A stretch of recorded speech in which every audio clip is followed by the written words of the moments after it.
नमस्कार, मैं हूं प्रकाश श्रीवास्तव। हमारे खास कार्यक्रम पूरा सच में आपका स्वागत है। और खबरों की दुनिया में पूरा सच बहुत जरूरी होता है, क्योंकि झूठ से भी खतरनाक होता है अधूरा सच, और इसी तरह खतरनाक होती है अधूरी खबर। इसलिए हर खबर का पूरा सच हम आपको बताएंगे, वो भी तथ्यों, तर्कों और सबूतों के साथ। तो आइए बिना देर किए देखते हैं पूरा सच।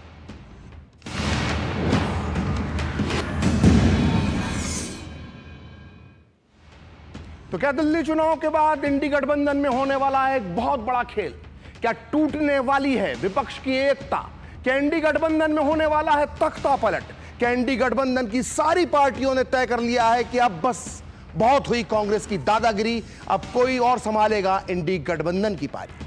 और सबसे बड़ा सवाल कि क्या इंडी गठबंधन की बाकी पार्टियों ने तय कर लिया है कि गठबंधन से राहुल गांधी को कर दिया जाएगा tata bye bye good bye?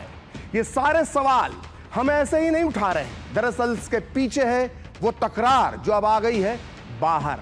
पिछले 72 घंटे में आरजेडी के तेजस्वी यादव, शिवसेना उद्धव ठाकरे के संजय राउत, नेशनल कॉन्फ्रेंस के उमर अब्दुल्ला ने इंडी गठबंधन की नेतृत्व क्षमता और उसकी जरूरत पर सवाल उठा दिए हैं।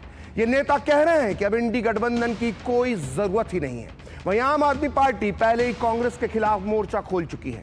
वो कांग्रेस को इंडी गठबंधन से बाहर करने की मांग कर चुकी है। तो क्या अब ममता बनर्जी, शरद पवार, लालू प्रसाद यादव और उद्धव ठाकरे करने वाले एक बहुत बड़ा फैसला?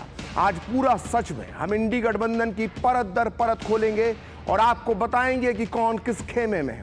आज हम आपको बताएंगे कि विपक्ष की बाकी पार्टियों को क्यों लग रहा है कि कांग्रेस के साथ रहने से उनकी भी लुटिया डूब जाएगी। आज आंकड़ों के साथ आपको यह भी बताएंगे कि क्या कांग्रेस परजीवी पार्टी बन चुकी है और क्या कांग्रेस का यह बोझ विपक्षी पार्टियों को अब भारी पड़ने लगा है। तो हो जाइए तैयार, आज पूरा सच में विपक्षी राजनीति का बहुत बड़ा राज खुलने वाला है। तो 2025 की सबसे बड़ी ब्रेकिंग न्यूज की भूमिका तैयार हो चुकी है और यह ब्रेकिंग न्यूज आने वाली है दिल्ली चुनाव के बाद। और ब्रेकिंग न्यूज यह है कि इंडी गठबंधन की बाकी पार्टियों ने तय कर लिया है कि या तो गठबंधन से कांग्रेस को बाहर निकाल दिया जाएगा या फिर कांग्रेस से गठबंधन की कमान छीन ली जाएगी। इंडी गठबंधन की ज्यादातर पार्टियां एक एक कर कांग्रेस के खिलाफ मोर्चा खोलती जा रही हैं। इसे देखकर यह साफ हो जाता है कि इंडी गठबंधन के दी एंड की काउंटडाउन शुरू हो चुका है।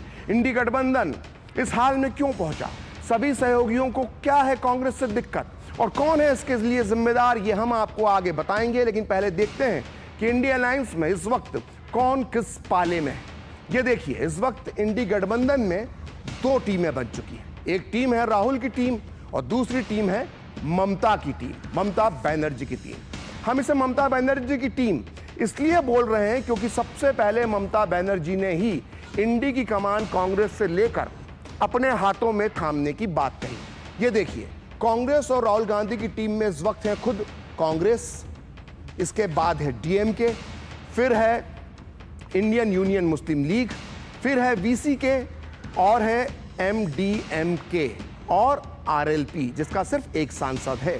यानी सिर्फ 6 पार्टियां इस वक्त राहुल गांधी की टीम में है, राहुल के खेमे में है, कांग्रेस के खेमे में है। वहीं टीम ममता में है टीएमसी, समाजवादी पार्टी, आम आदमी पार्टी, आरजेडी, शिवसेना का उद्धव ठाकरे गुट, NCP Sharad Pawar, Jammu Kashmir national conference, CPM, CPI, Bhakpa Male और झारखंड मुक्ति मोर्चा। और इसके अलावा ज्यादातर छोटी छोटी पार्टियां भी टीम ममता के साथ नजर आ रही है। वहीं राहुल की टीम इस मामले में कमजोर नजर आ रही है। और अब इंडी गठबंधन में कांग्रेस के खिलाफ सबसे मुखर बयान दिया है शिवसेना के उद्धव ठाकरे गुट के प्रवक्ता संजय राउत ने कांग्रेस को जिम्मेदार ठहराते हुए कहा है कि इंडी गठबंधन में कोऑर्डिनेशन, चर्चा और संवाद का अभाव है। अगर यह गठबंधन एक बार टूट जाता है तो दोबारा कभी नहीं बनेगा।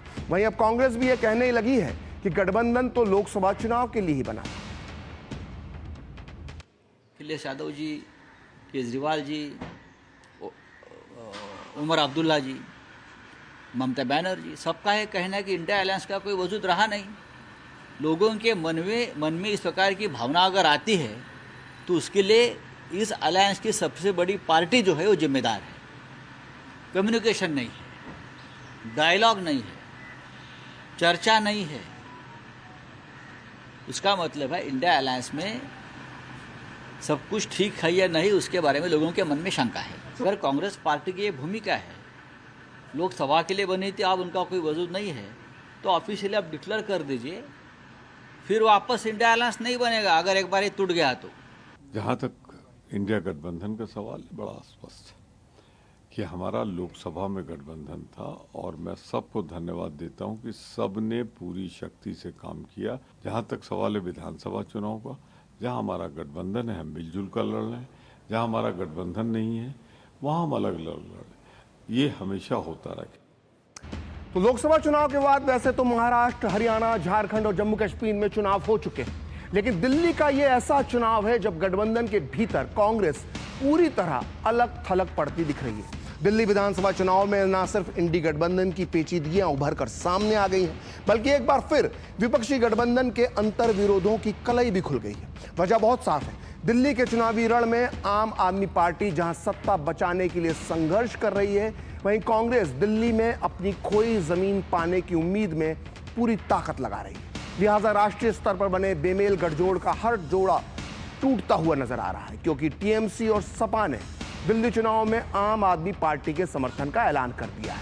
वहीं शिवसेना के उद्धव ठाकरे गुट ने कांग्रेस को नसीहत दी कि अब आम आदमी पार्टी से आप लोग ना लड़ाई लड़ें। कुल मिलाकर दिल्ली विधानसभा चुनाव के दौरान इंडी गठबंधन के भीतर दिलचस्प समीकरण बने हुए हैं। तो आइए सबसे पहले जानते हैं कि आखिर आम आदमी पार्टी और कांग्रेस के रिश्ते तल्ख क्यों हुए और आम आदमी पार्टी के कांग्रेस से नाराज होने का क्या है पूरा सच। वैसे तो आम आदमी पार्टी और कांग्रेस के बीच शुरू से ही मजबूरी का गठबंधन रहा है। लोकसभा चुनाव में भी आखिरी क्षणों में दिल्ली में कांग्रेस और आम आदमी पार्टी के बीच गठबंधन हो सका था और दोनों पार्टियों ने दिल्ली और हरियाणा में साथ मिलकर लोकसभा चुनाव जरूर लड़ा, लेकिन पंजाब में दोनों अलग अलग ही लड़ी। मतलब आप समझ सकते हैं कि दोनों दल के आपसी समीकरण पहले से भी काफी दिलचस्प और विरोधाभासों से भरे रहे। और इसके बाद हरियाणा विधानसभा चुनाव में भी दोनों दलों के बीच गठबंधन की कोशिशें नाकाम रही। आम आदमी पार्टी ने हरियाणा विधानसभा चुनाव में अपने उम्मीदवार उतार दिए और जब दिल्ली चुनाव की बारी आई तो रिश्तों की तल्खी और खुलकर सामने आ गई, क्योंकि आम आदमी पार्टी ने दिल्ली की सत्ता कांग्रेस से ही छीनी थी। इस वजह से दिल्ली कांग्रेस के जो नेता हैं वो हमेशा से आम आदमी पार्टी से गठबंधन के खिलाफ रहे और यही वजह है कि संदीप दीक्षित हो या अजय माकन जैसे कांग्रेसी नेता हमेशा से ही केजरीवाल की नीतियों के खिलाफ मुखर रहे हैं दोनों। और ऐसे में जब दिल्ली विधानसभा चुनाव के प्रचार शुरू हुआ तो कांग्रेस और आम आदमी पार्टी के बीच घमासान मच गया। दोनों दलों के बीच जुबानी जंग होने लगी और इतनी तल्ख हो गई कि इंडी गठबंधन लहूलुहान हो गया। केजरीवाल ने कांग्रेस को बीजेपी का मोहरा बता दिया तो कांग्रेस नेताओं ने केजरीवाल को झूठा, ढोंगी और राष्ट्रद्रोही तक करार दे दिया। लेकिन सबसे दिलचस्प, जी हाँ, सबसे दिलचस्प बात यह है कि कांग्रेस के साथ इस लड़ाई में इंडी गठबंधन के कई दल आम आदमी पार्टी का साथ देते नजर आ रहे हैं। हालांकि इन पार्टियों की दिल्ली में कोई राजनीतिक जमीन नहीं है, लेकिन इनका केजरीवाल के पक्ष में खुलकर लामबंद होना कांग्रेस को गठबंधन के भीतर हाशिए पर धकेलने जैसा है।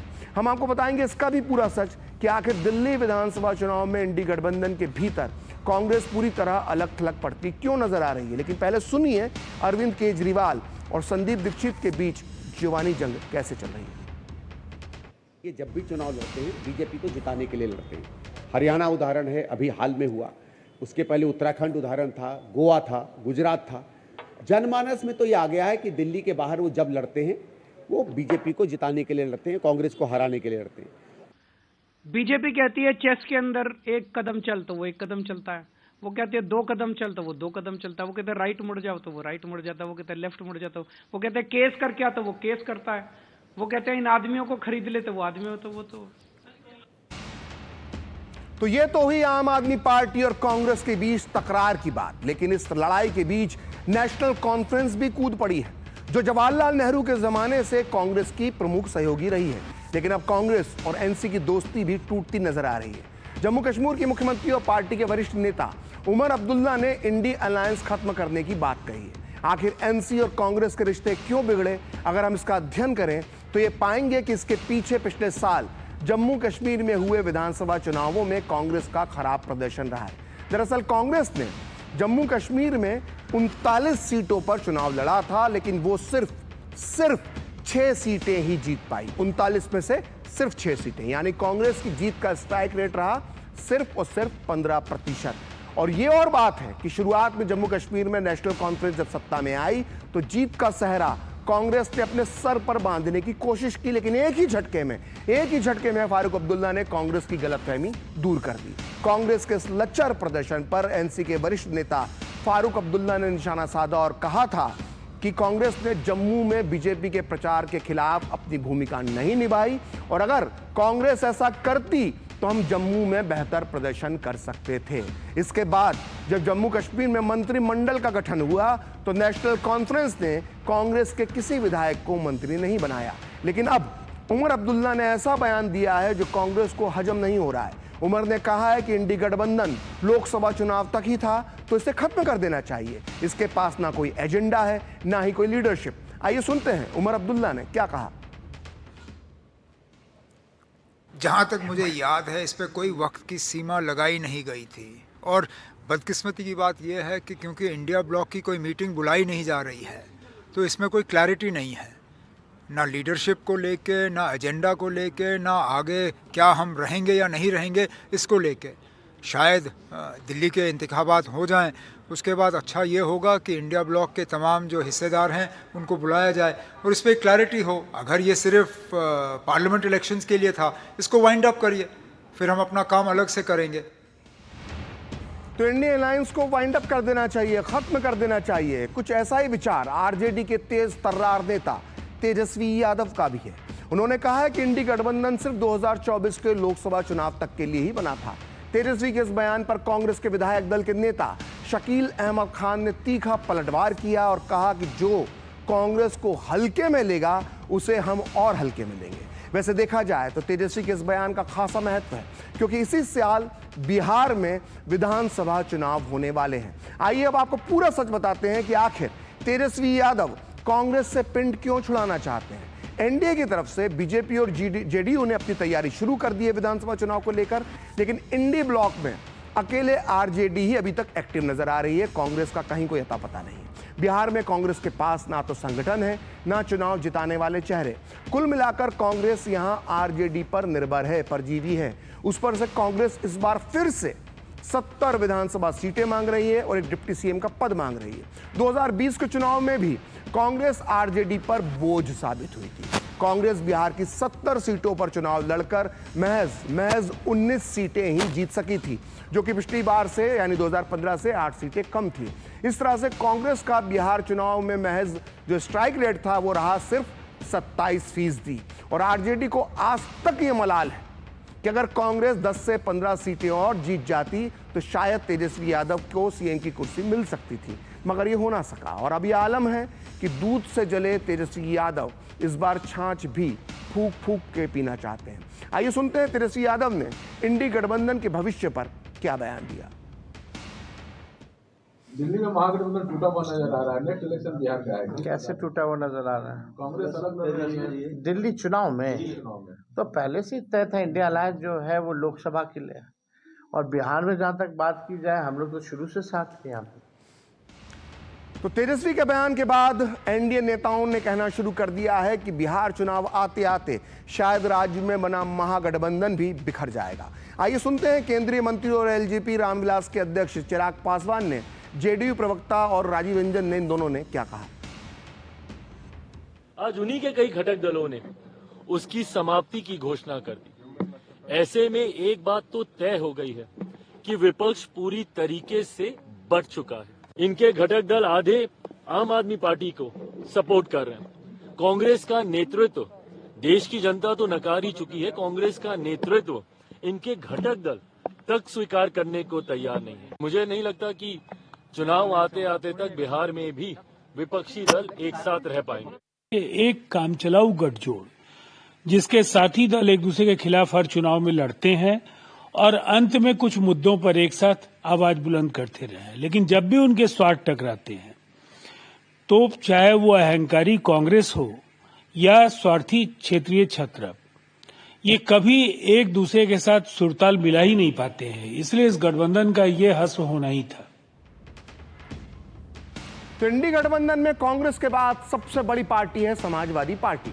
लोकसभा चुनाव से पहले राहुल गांधी और अखिलेश यादव की जोड़ी खूब चमक रही थी, लेकिन अब यह बात पुरानी हो चुकी है और इस जोड़ी के साथ दिल्ली का जो साथ है वो दिल्ली में देखने को नहीं मिल रहा है। इतना ही नहीं, यूपी में भी दो लड़कों की जोड़ी टूटने का खतरा अब नजर आने लगा है। आइए हम आपको बताते हैं कि आखिर सपा और कांग्रेस के बीच रिश्तों में आई खटास का पूरा सच क्या है। लोकसभा चुनाव तक तो देखिए सब कुछ ठीक ठाक था और इसके बाद आई हरियाणा विधानसभा चुनाव की बारी।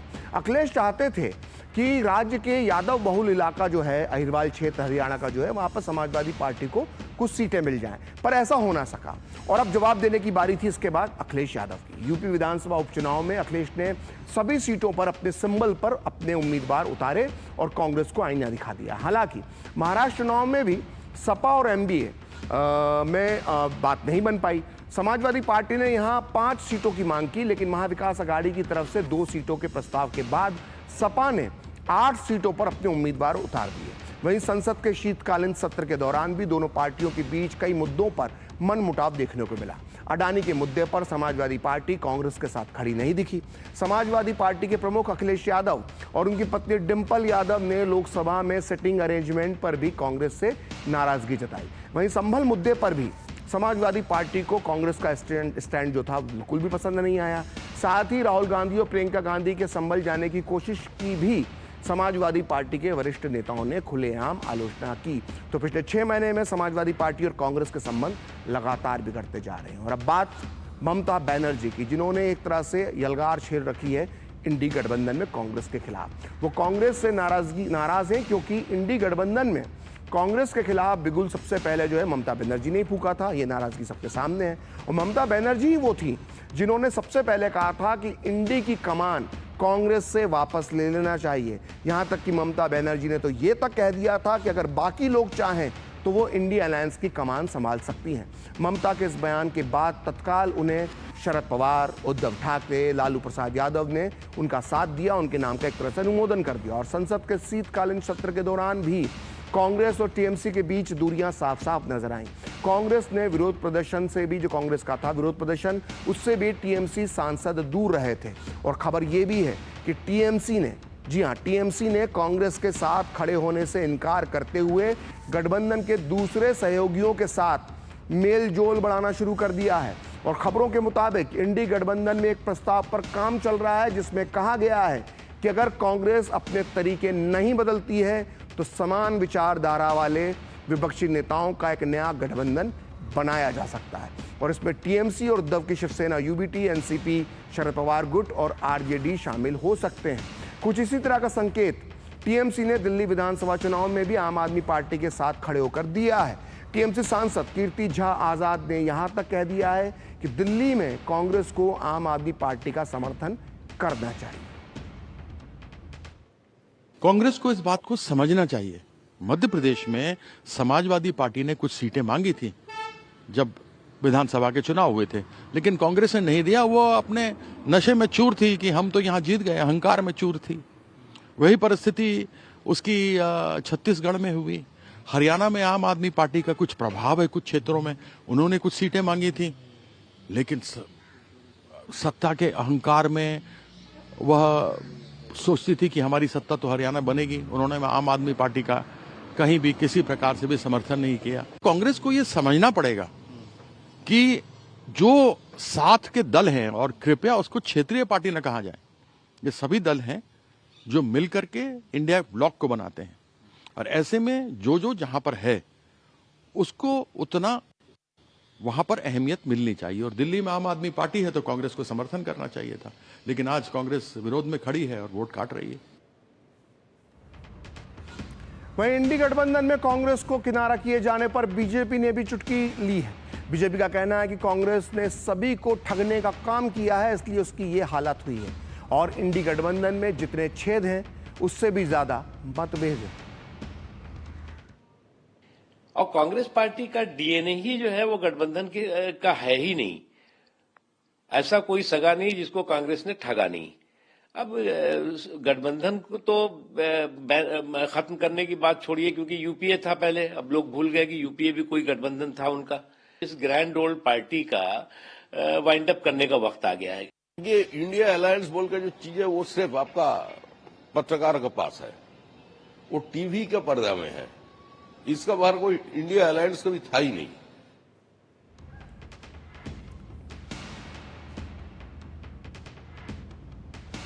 तो बात 2023 की है। बीजेपी का विजयी रथ रोकने के लिए कांग्रेस और बाकी विपक्षी दलों ने घिसे पिटे यूपीए में फिर से जान फूंकने के बजाय इंडिया अलायंस के नाम से एक नया गठबंधन बनाया, जिसने 2024 के चुनाव में अच्छा प्रदर्शन किया और बीजेपी बहुमत से दूर रह गई। यानी इंडी गठबंधन में तब तक सब कुछ अच्छा चल रहा था, यहां तक कि राहुल और अखिलेश बीजेपी को भविष्य में सत्ता से हटाने का दम भी भरने लगे थे। लेकिन महज 6 महीने में सब कुछ बिखरता दिख रहा है और इस सबके पीछे राजनीति के जानकार राहुल गांधी को खलनायक यानी विलेन मान रहे हैं। आखिर इंडी गठबंधन के इस बिखराव के लिए राहुल गांधी क्यों जिम्मेदार हैं? आइए इसका पूरा सच देखते हैं और समझने की कोशिश करते हैं।